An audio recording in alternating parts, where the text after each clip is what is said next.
কৃষ্ণ শুধু বৃন্দাবনেই না, আমাদের দেশেও লীলা করতে আসে। হ্যাঁ গো হ্যাঁ, আমাদের দেশেও আসে। তোমরা নিশ্চয় নিধিবনের কথা শুনেছ, যেখানে সন্ধ্যা নামার সাথে সাথে কাউকে আর থাকতে দেওয়া হয় না।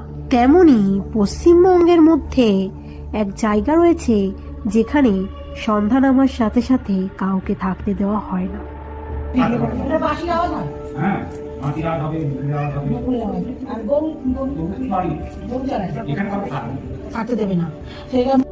এই মন্দিরেই স্বয়ং শ্রীকৃষ্ণ রাখাল সেজে গরু চড়াতে আসে। শোনা যায় তার বাঁশির আওয়াজ। স্বয়ং রাখাল রাজা। আজ আমরা চলে এসেছি শ্রীকৃষ্ণের একাধিক লীলার দেশে। বৈদ্যপুর থেকে মাত্র 5 কিলোমিটার দূরে কালনা থানার 2 নম্বর ব্লকে অবস্থিত গোপালদাসপুরের রাখাল রাজা মন্দির। এখানে শ্রীকৃষ্ণ রাখাল সেজে তার পরিষদ সঙ্গী সাথীদের সাথে লীলা করে। শোনা যায় এখানে তার বাঁশির আওয়াজ, ঝুমুরের আওয়াজ, এবং তিনি এইখানে রাখাল সেজে গরু চড়াতে আসেন। রামকানু গোস্বামী নামে এক কাটোয়ার বাসিন্দা স্বপ্নাদেশ পেয়ে মন্দিরটি প্রতিষ্ঠা করেছিলেন।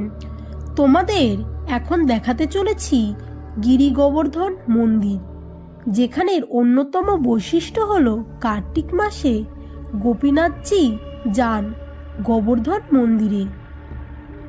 এই তমাল বকুলের ছাওয়ায় ঘেরা বিস্তীর্ণ আঙ্গিনা খুবই মনোরম এবং শান্তির স্থান। চৈত্র মাসের রামনবমীতে রাখাল রাজের মন্দিরে বার্ষিক পুজো অনুষ্ঠিত হয়। এছাড়া জন্মাষ্টমীর দোল তো ধুমধাম করে লেগেই আছে। এইবার সন্ধ্যা নামা শুরু হচ্ছে। সন্ধ্যা আরতি দেখেই সবাই এখান থেকে রওনা দেবে।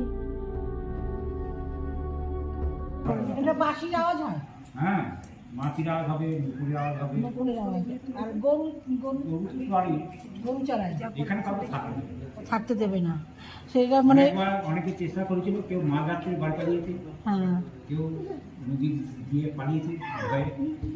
মানে সেটা কি দৃশ্য দেখায় সেটা সেটা তো তারাই জানে, তাই তো তারাই বলে যা রাত্রি থাকি কি হয়েছে বলবো। ওই যে পোলা পানগুলি বলছে আমরা 3টার সময় এখানে আসি, আসবে রাত 12টার সময় আসবে, রাত 12টার সময় আসতে পারবে না।